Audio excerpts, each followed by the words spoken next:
আসসালামু আলাইকুম। যারা ফেসবুক নিয়ে কাজ করতে চাচ্ছেন অথচ আপনার প্রোফাইলের কন্ডিশনটা কি এটা দেখতে চাচ্ছেন, তাদের জন্য নিয়ে আসছি। কীভাবে দেখবেন যে আপনার রিবোর্ট কিংবা কোনো পলিসি ইস্যু আছে কি না। এই জন্য আপনার ফেসবুক প্রোফাইলের 3 ডট মেনু আছে, সেই 3 ডট মেনুতে ক্লিক করতে হবে। ক্লিক করার পরে যে হেল্প অ্যান্ড সাপোর্ট, মানে ফেসবুক আপডেট নেওয়ার পরে যে অবস্থাটা দিচ্ছে সেটা দেখাচ্ছে। হেল্প অ্যান্ড সাপোর্টে ক্লিক করার পরে সাপোর্টে ক্লিক করলে এখান থেকে দেখেন রিপোর্টের প্রবলেম সাপোর্ট ইনবক্স। এখান থেকে সাপোর্ট ইনবক্সে যখন ক্লিক করবেন তখন আপনার কী কী অ্যালার্ট আছে দেখেন সব এখানে হবে। রিপোর্ট অ্যাবাউট আদার্স, এখানে ক্লিক করলে দেখতে পাবেন কেউ আপনাকে রিপোর্ট করছে কি না, আপনি কাউকে রিপোর্ট করছেন কি না সেটা দেখা যাবে। আবার ইওর অ্যালার্ট, মানে কী অ্যালার্ট ফেসবুক আপনাকে দিয়েছে সেটাও আপনি দেখতে পাবেন কিন্তু।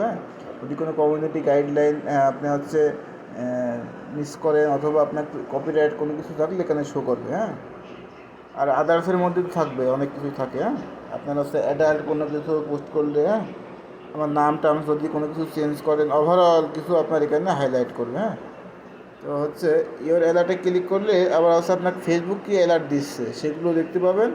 আর রিপোর্ট অ্যাবাউট আদার্সে ক্লিক করলে যে আপনার কোনো সমস্যা আছে কি না, আবার কেউ আপনাকে রিপোর্ট করছে কি না, কোনো অ্যাডে আপনি রিপোর্ট করছেন কি না সব দেখতে পাবেন। ঠিক আছে, এভাবে মোবাইল ফোন দিয়ে ফেসবুকের